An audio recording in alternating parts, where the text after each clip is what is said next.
Okay, welcome to Cultivating Victory Live. This is Dr. Mary Lucero. I'm here with Glenn Schultz from Schultz Family Farm. Hi, Mary. And our guest today is one of my favorite people, Joanie Quinn, who retired 2 years ago from the New Mexico Department of Agriculture. Joanie was the organic commodity advisor for the Department of Agriculture and actually worked with the organic program in New Mexico long before it became part of the New Mexico Department of Agriculture. So one of, I think, her big achievements was the development of the New Mexico Organic Conference, which I understand started with a handful of maybe a dozen or 1 or 2 dozen farmers and is now the biggest agricultural conference in New Mexico. Is that correct, Joanie? That is. So I think she has achieved this with just a lot of sincere relationship building, a lot of heartfelt connection with the community. And she's going to talk to us today about some of the considerations growers might have when making that decision about whether or not to certify for organic. So, Joanie, with that, I'll turn it over to you. Okay, thanks a lot, Mary and Glenn. Thanks for inviting me to join you today. I'm really honored to play a part in this process. When I was working as an organic advisor, I found that a lot of farmers made the decision to get certified organic before they fully realized what was involved in obtaining and keeping organic certificates. So I thought it might be helpful to talk about some of the things that you don't find on the application form. If you're like a lot of people I know, you may have been thinking about getting certified organic for a number of years, but just haven't gotten to the point of filling out the application. The decision to certify is a complicated one. Yes, there are benefits in terms of expanded markets and the possibility of a higher return, but understanding and complying with a detailed set of regulations that can limit your options and paying more for seeds and inputs are downsides that not everyone can tolerate. And then there's the record keeping. So I'm going to focus this morning on some questions that might help you decide whether organic certification makes sense for you. Organic certification is not the same as organic production. Anyone can farm using organic practices without getting certified, without paying a fee, having an inspection, or submitting paperwork.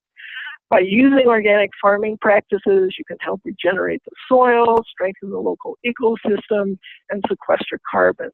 What you can't do without certification is use the word organic to describe your practices to consumers or buyers.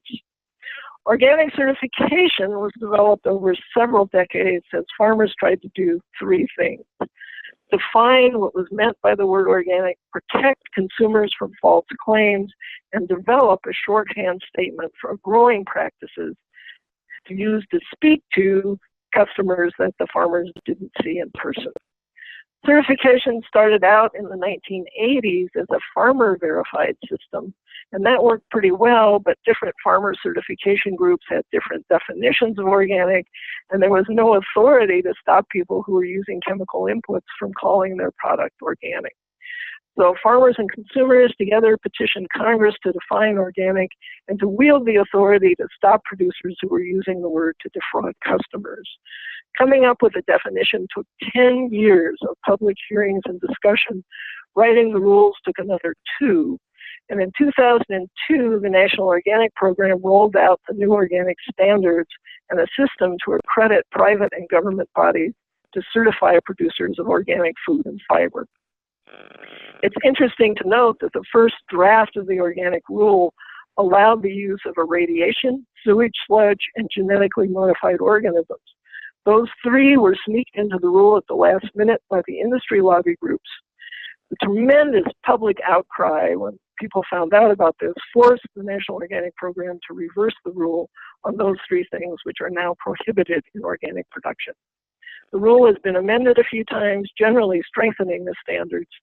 The rule does not reference social concerns such as labor practices, and with the exception of the use of manure, does not touch the realm of food safety. The rule does not attempt to create food and fiber that is completely pure, free from any contamination. In a world where pesticides fall on snow in Antarctica, that would be clearly impossible. Instead, organic farmers are charged with the duty of not adding to this pollution and taking measures to improve the soil and ecology under their care. The organic rule, simply put, asks farmers to produce a crop using ecological principles derived from nature with minimal use of off-farm inputs and no synthetic substances.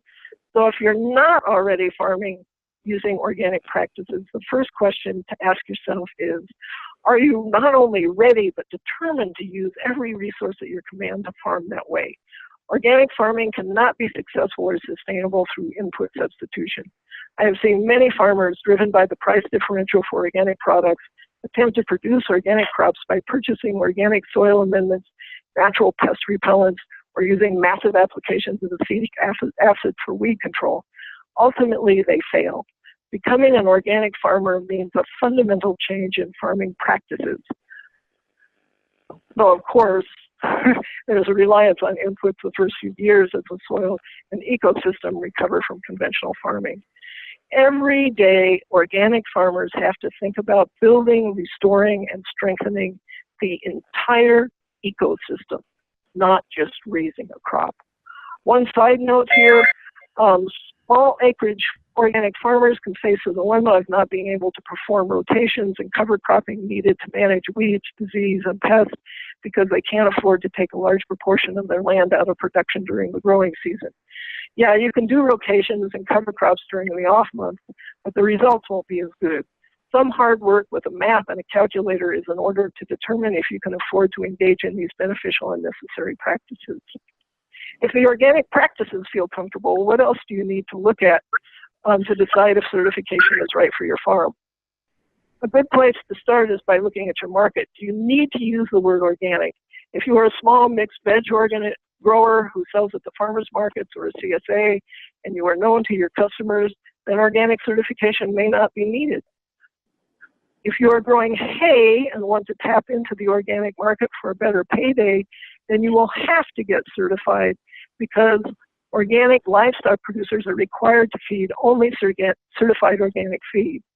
The same is true of producers of certified organic process projects like jams or flowers or whatever. If those are your customers, an organic certificate is the ticket that allows you to enter the market. If you want to sell to a grocery chain, organic certification can open doors there too.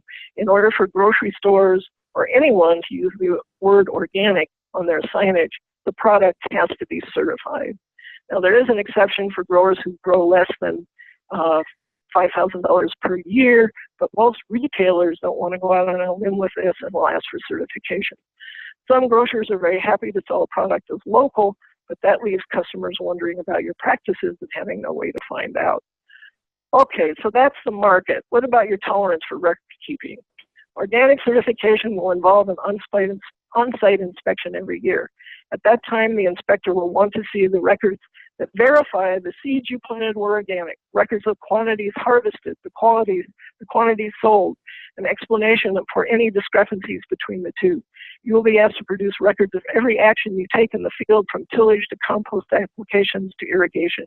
You will be asked to show records of monitoring for insect and weed pests and disease. You will be asked to document your rotations and any application of inputs. And those input applications will need to include the name of the products and their approval for use in certified organic production. If you save seeds, you will have to document the quantities harvested and used. And if, in spite of rotations, interplanting, creating habitat for beneficials, and vacuuming, you have a crisis with squash bugs, and you will have to get approval from your certifier to use an allowed natural pesticide. Part of that approval process will hinge on your ability to demonstrate that while you have used appropriate physical management techniques to prevent the pests from becoming an economic threat to your operation, those techniques have been inadequate in this particular situation. Most farmers find kind of record keeping greatly improves their farming, but it takes some getting used to and takes valuable time. It is virtually impossible to go back and reconstruct these kinds of records at the end of the production year. Can you find time to use a field log and record your activities as you go along? You'll also have to be willing to let the inspector dive into your farm's financial records. For some producers, this is an intolerable amount of what seems like a lot of unnecessary snooping. But this is the verification necessary to make good the promise to the customer that your practices are what you claim. Can you afford it? The cost of certification for 1 year probably will not be much less than $1,000. Right now, there's a federal cost share program that reimburses 75% of that cost annually up to $750. But that is reimbursement. You still have to come up with the cash, and most certifiers will require that in the spring at the very time that you're trying to buy seed and have no income yet from your farm.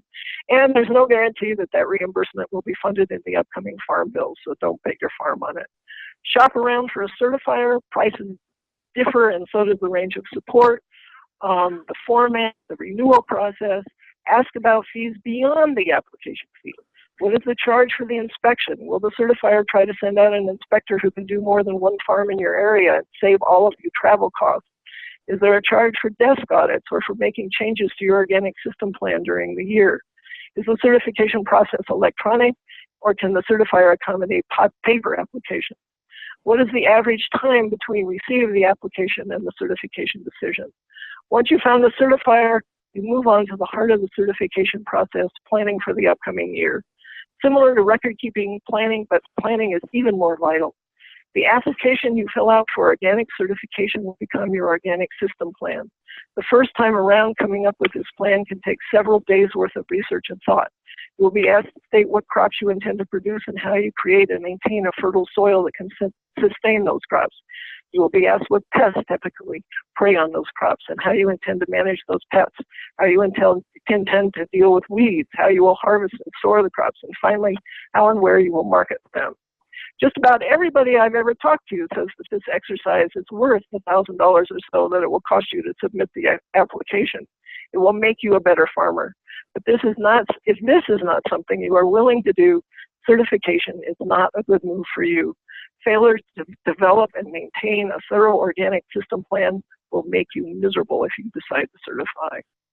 After your application is submitted, the certifier will send out an inspector to verify the information you have given on your organic system plan.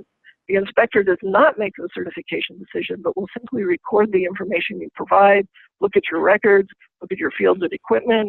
Is your tractor leaking oil? Is there evidence of herbicides? So forth. The inspector will sit down with you at the end of the visit and let you know about any major problems she identified. The inspector's report will be used by the person making the certification decision, and that person may call for clarification or additional information. Neither the inspector nor the certifier will be able to make recommendations for you about what you can do to overcome any problems. To do so could create a conflict of interest. But the certifier and inspector can and will provide valuable information about what is allowed. So you should develop a good relationship with your certifier and never be afraid to ask questions about the things you're not sure about. Lastly, you have to read the organic rule. Of course, this should not be the last thing that you do, but the first thing. The rule is online on the National Organic Program website, and it is a real slog to get through. I've known a lot of farmers who use it as a way to get to sleep at night. A lot of it won't apply to you as the farmer, but instead governs your certifier. Still, you should read the whole thing through at least once to know what's in there, and then refer to it as questions come up. What are the rules for applying manure? It's right there in the rule. As you use the rule, you'll get more comfortable with it. However, be sure that if you are going to use some new practice or product, you talk it over with your certifier first, even if you're pretty sure it's okay. This is required anyway because it would be a change to your organic system plan, and any change must be reported to your certifier. But checking with your certifier can save you from making a mistake that could get you suspended for 3 years. Never take a salesperson's word that something is fine for organic production. Check it out and talk to your certifier.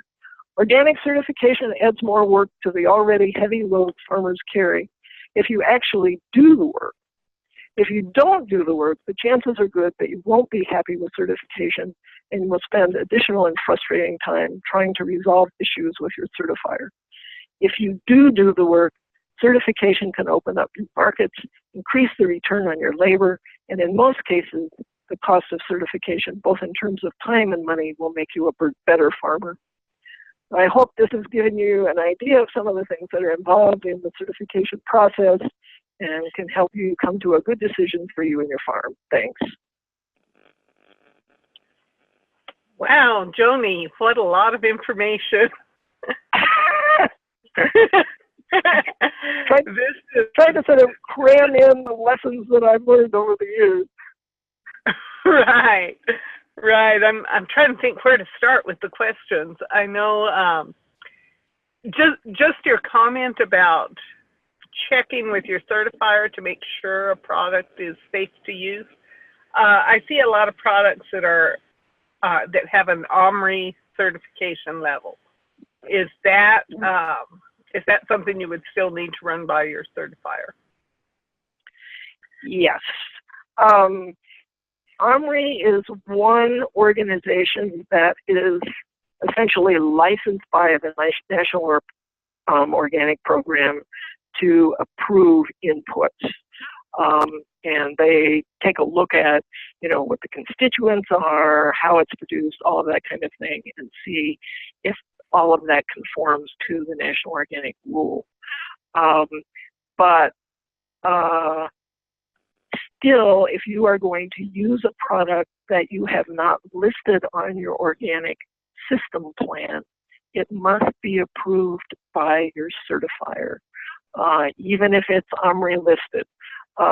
The certifier always has the last call.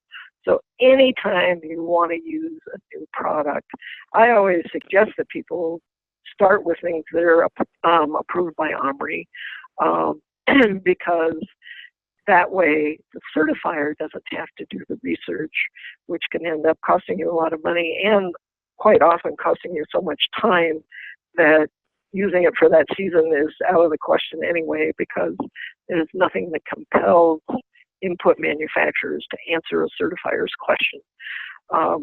So OMRI is a really good place to start, but always check with your certifier. They have the last call. I have a question about seeds. So yeah. In Colorado, sugar beets are a big commodity product, and it's very difficult to find anything that's non-GMO now. So what would an organic grower do to grow sugar beets without having certified organic seed? Is there any way that we go about that?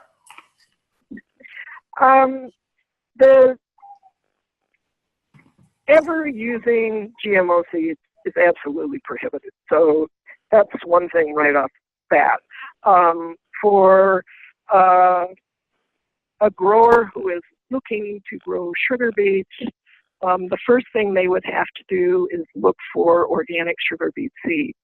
To tell you the truth, coming from New Mexico, I don't know if organic sugar beet seed is available, but the first thing that the producer would have to do is look to see if it was, and their search couldn't be just going down to the local feed store and saying, hey, do you have any organic sugar beet seeds? That wouldn't cut it. You have to talk to companies who produce certified organic seed who would be likely to carry that. So, and you would have to document that you have made at least 3 interactions with organic seed producers who would be likely to carry that seed, and they say that, they don't have that seed, that it's not available.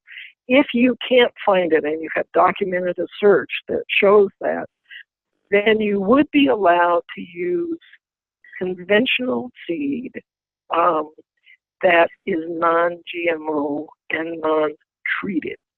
And you would have to have documentation from the seed supplier of both of those things.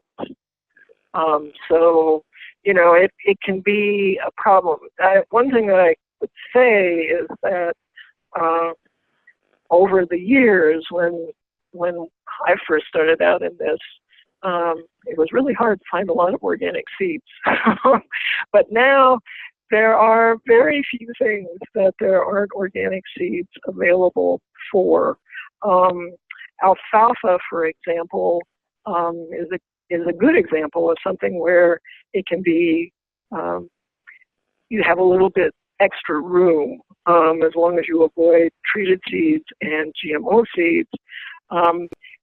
You know, say there's 4 different varieties of organic alfalfa seed available, but none of those seeds are going to produce a crop in your area. You need a different variety that's not available organic. Then again, you can go ahead and with that justification and with a search, you can use a non-GMO, non-treated alfalfa seed to produce an organic crop. But it's getting fewer and farther between. The one thing that is not considered a reason not to use organic seed is price. And a lot of times organic seed is much more expensive than conventional seed, unfortunately. But that is not considered a justification for not using organic seed. Basically, organic seed is required if it's available. Does that help? Yes, it did. And then after you've raised that crop, and let's say, I'm not sure how you would get beet seed. I guess you would have to let it grow the next season and flower out. But this applies to a lot of crops, and so it's kind of a general question. And thank you for your explanation. But you're then allowed to possibly save seed for the next generation, and it would be considered organic at that point, or how would you? Absolutely. Okay. Yes, you're right. All that you would do is when you're filling out your application for that year, you would put, say you were growing, well, let's just say beets, and we won't worry too much about how you capture the seed, but you know, that you're growing sugar beets for sales, and then you would also put down that you are, as one of your crops, sugar beet seed. And that way you become a certified organic producer, not only of the sugar beets, but of the seed. And so the next year, when you want to use your saved seed, that seed is certified organic. You got it certified.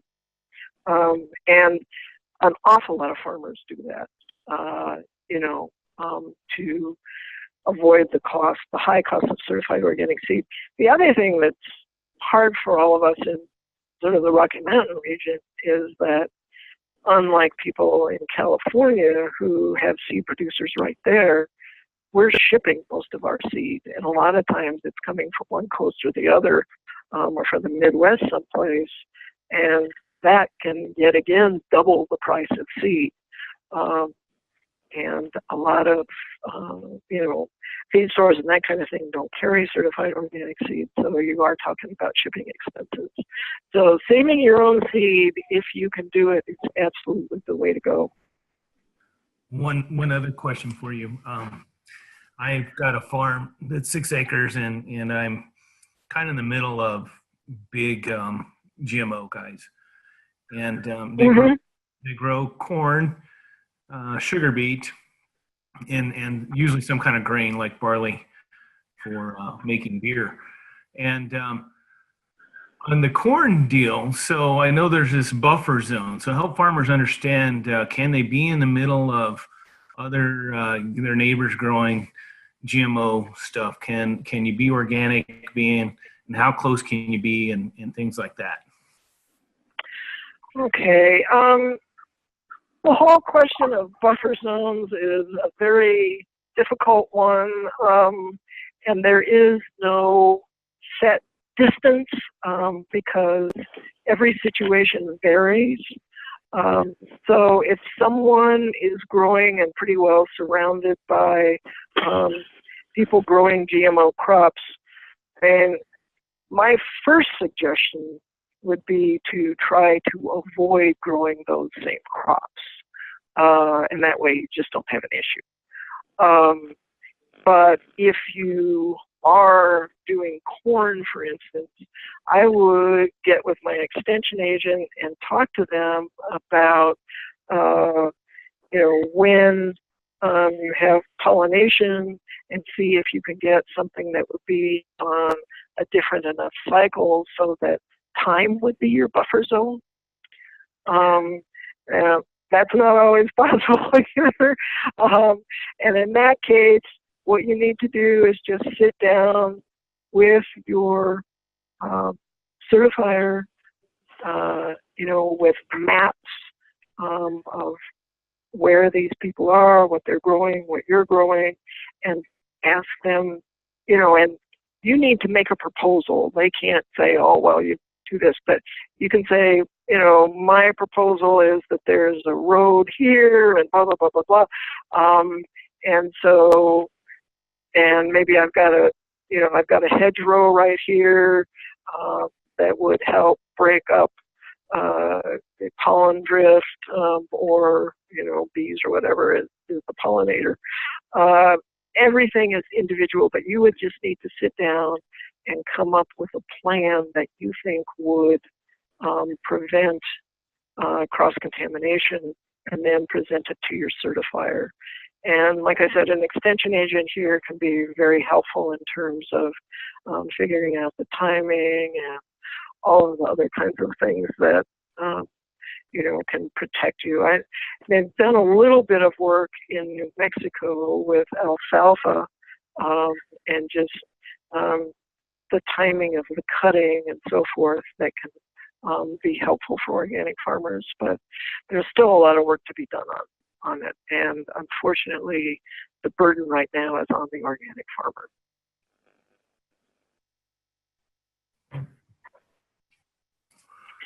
Yeah, these are big issues because the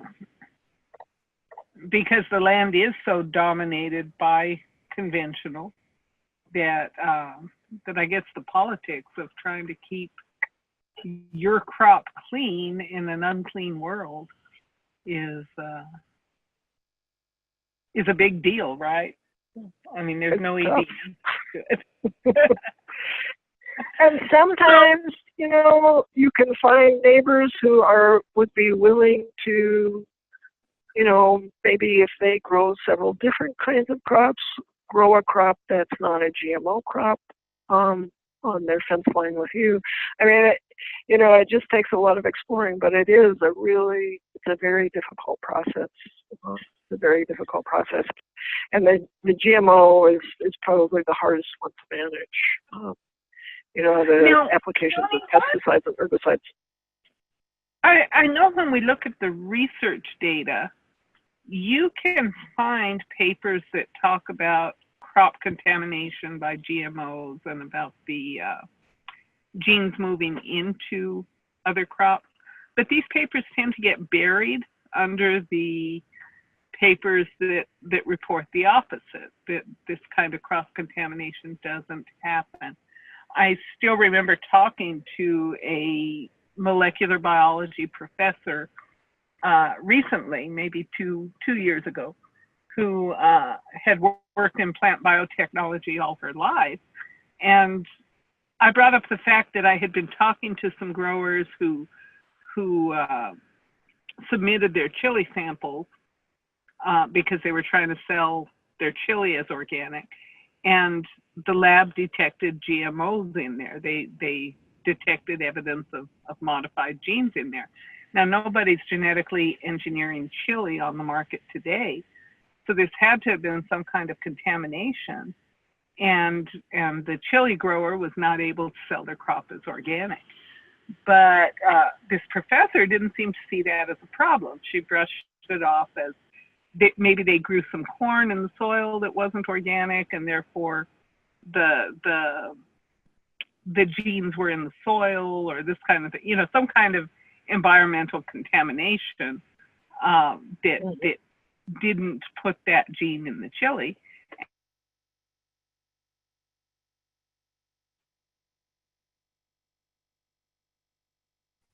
You there? Mary, we lost you. And simply dismissed it. We know There we go. You're going to have to repeat, Mary. We lost about 5 seconds. Okay, can you hear me now? Yeah. Yeah. Okay, we know that there are a lot of ways genes could migrate in the environment, but there's not a clear documentation in the scientific literature of how much those engineered genes are moving crops. What do you hear as working with organic growers about? Does this conversation come up? And how much of this gene migration do organic growers believe is taking place? Well, it's been a concern since, the very beginning of the use of GMO seeds.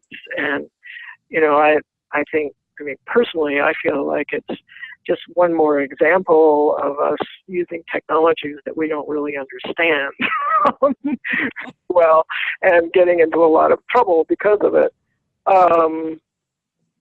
And so it's something that people have been concerned about. And, again, it's the organic farmer who is the one who pays the price, because if a test does show that their product is contaminated, then they won't be able to sell it as organic. But I don't think that the companies that produce GMOs are very interested in doing a lot of research into the migration of genes, because it can only hurt them. Correct. So how does the consumer interpret this data? For example, right now, if you buy something that's certified organic, that is GMO free, correct? Right. Okay. We also have independent labels like the GMO free label. Do you see pressure within the National Organic Program to admit genetically engineered crops? No, I think that everybody knows that would be the death of organic certification. Okay. So even as the new technologies like the CRISPR that make it much easier to target just a few base pairs in the gene, do you see you don't see people becoming accepting of these kinds of crops? No. And, Okay.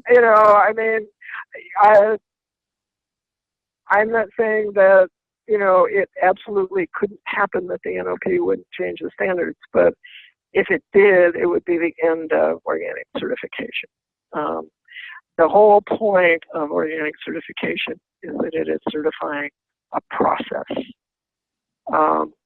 And the process is a natural process, working with natural methods to, as I said, within a whole ecosystem. And basically, you are working with the whole ecosystem, not simply one crop.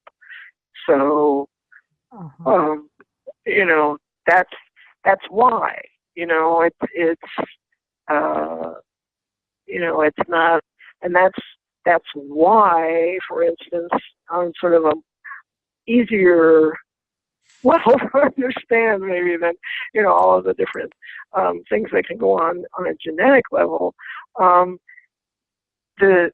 The reason that organic agriculture is a process, and it's seen that way, look at the use of water. Water is polluted everywhere. There is no such thing as clean water. So, when an organic farmer uses the existing water, then, there are people who would say, well, that could bring some contamination into the crop. And the contamination is the contamination that exists in the world. We can't eliminate that. But, the process that the organic farmers are using, of just using natural processes, if everybody did that, then ultimately, hopefully, most of this contamination would go away. It might take hundreds of years, but it wouldn't be contributing to it. So it's not the end product and whether or not you can measure something. It's the process to produce that product that organic certification is about. And you may remember, I don't know, a few years ago, I think it was Consumer Reports did a bunch of testing of organic produce, and they found a little pesticide residue on some of it. Not nearly as much as the conventional, but a little. And, the question there is, well, can anything in this world that we are living in be absolutely free of all contamination? And the answer to that is no. Correct. And I think that perspective of viewing it as a process is helpful. Now, on the other side of the spectrum, Rodale Farms has come out with a regenerative certification. Now, you have described organic as a regenerative process, but you've also noted that you get some certified growers who maybe struggle after a few years because they are not necessarily regenerating the soil as they go. And so it gets harder and harder to avoid the pest issues and other things that might draw them away from an organic approach. Is that correct? Well, I think, yeah, I mean, you can have organic farmers who either through not fully understanding the process of what's involved, or just because the amount of land they're farming is so small and they can't afford to take any of it out of production, have problems, doing all of the things that they should do to, create and maintain a really healthy soil and a good ecosystem. And my personal feeling about the new certification is I understand where Rodale is coming from, and I applaud the intent to make it, to improve, to drive organic farmers to improve. My concern is that it is so confusing for consumers in the marketplace right now to make good choices and to understand. I mean, I've heard countless people in stores like Whole Foods and Sprouts, saying, "Oh, everything in here is organic." And that's the level of understanding of an awful lot of consumers. They want to support organic, but they don't really understand the whole process and, what the certifications mean. And then you've got fair trade and blah, blah, blah, blah, blah. And it gets awfully confusing out there in the marketplace. And so I don't know enough about this new certification, whether it's intended to be a marketing tool or not. But I think that if it is intended to be a marketing tool, there's a danger that it can actually lead to more confusion among consumers, and I think that could be a problem. The other thing is that I think that certifiers need to step forward and hopefully need to be pushed in this direction by the farmers they certify to push a little harder on the people who are certified to do what it actually says in the organic rule. So, I think it's a complicated question. Again, all of these questions are pretty complicated. The other thing about the Rodale certification, from my understanding of it, is that it takes up issues such as the labor conditions on the farm, the pay, that kind of thing. And, you know, those are important issues. Do they belong in organic certification? Personally, I don't think so. I would rather see them, you know, see some other kind of oversight that and would make it required that all farmers and all agricultural workers get a living wage, have insurance, all of those kinds of things. And I don't necessarily think combining it all in one certification is the best way to attack that problem. Right. Certainly, if it's going to be in a certification, I'd rather see it be in a private certification like Rodale than a federal program, simply because so much gets lost in the content and development of federal programs. It's really hard to address everybody's needs. The problem with that is that there's no enforcement, and anybody can say anything they want.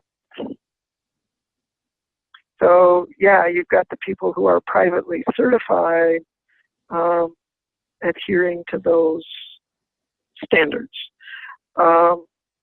But what's to keep me from going out and saying, blah, blah, blah, blah, blah, you know, I'm regenerative, I'm, you know, all of these things. And that's exactly why the organic certification came into existence, the federal rule, because that was the only way to enforce that claim in the marketplace.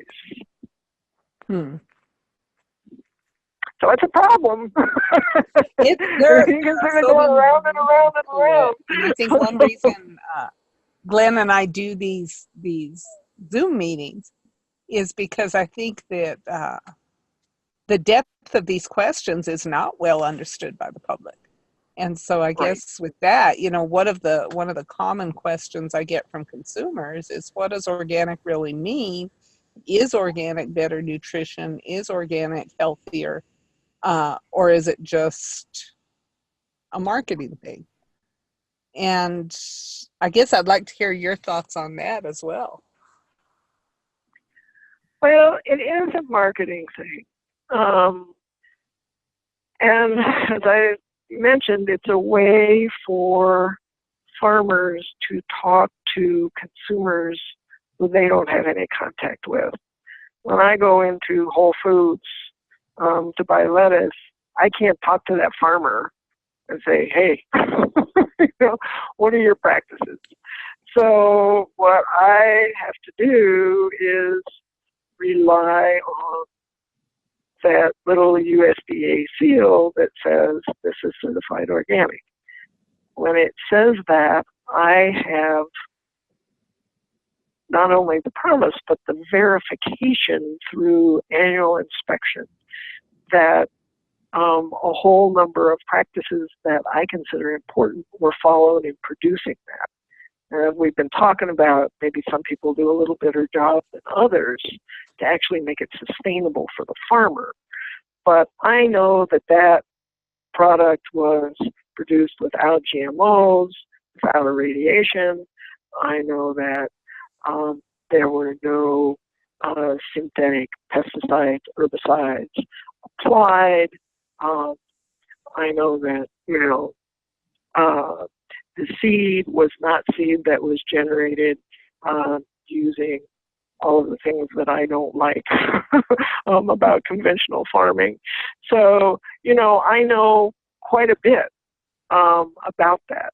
And does anybody ever get away with cheating, you know, who is certified organic? Yeah, it happens. But they generally get caught, and caught pretty rapidly. So to me, it's extremely valuable because it tells me those things, and those things are important to me. They're important because organic farming, by a Rodale study, sequesters more carbon than any other kind of farming. Is it healthier?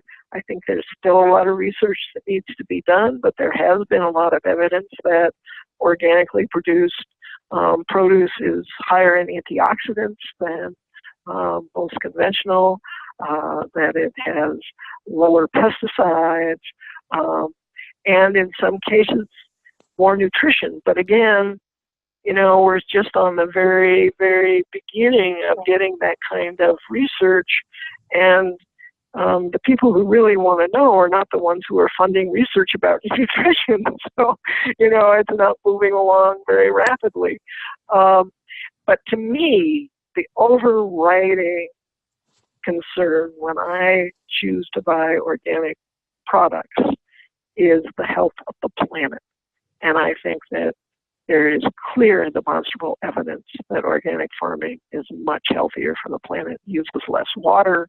I mean, you can just go down all of the different things.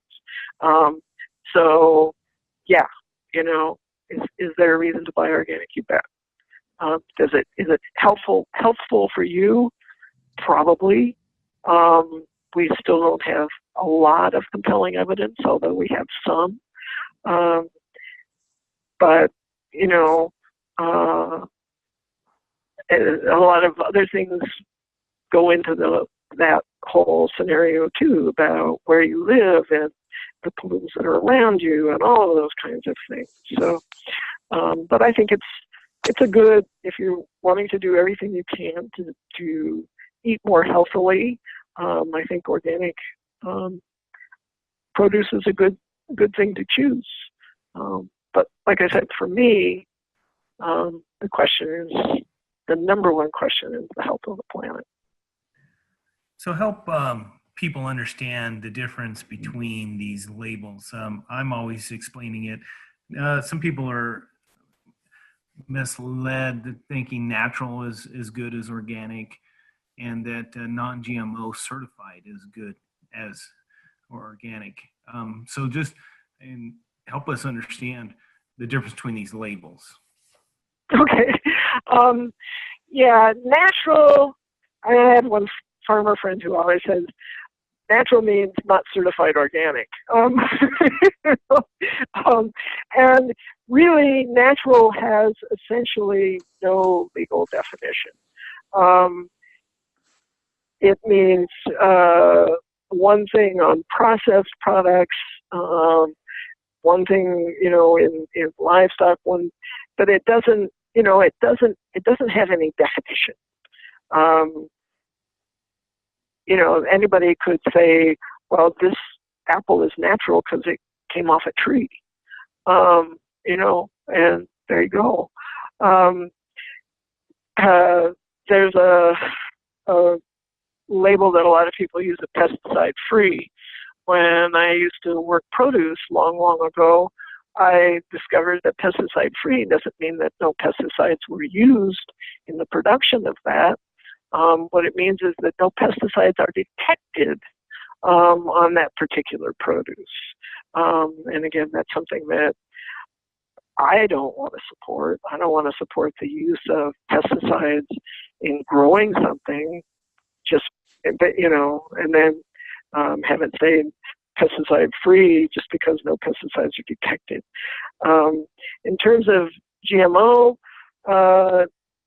the non-GMO certification it's a good thing, but it only addresses one aspect of the way that food is produced. It doesn't address the, you know, use of pesticides, herbicides, or any of those things. So, you know, I'll take my non-GMO from the organic side. They've got all of the other benefits as well. And that's sort of going back to what we were talking about earlier. You know, if you are really wanting to have a label that means something for consumers, then, you know, you want to have some kind of verification, some kind of teeth to it. And I think non-GMO does a good job of this, you know, testing and certifying. But, you know, that's what they're doing. They're testing a product. They're not looking at the whole way that product was produced. Something could be non-GMO and have Roundup applied every week. Right. Yeah. But getting all of that across to consumers, it's tough. And, I think that the people who sell all the chemicals and stuff and the GMO rely on that confusion.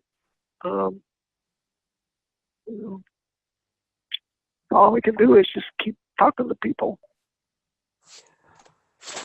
Well, Joanie, we have kept you on here a long time because I just can't resist asking you more questions.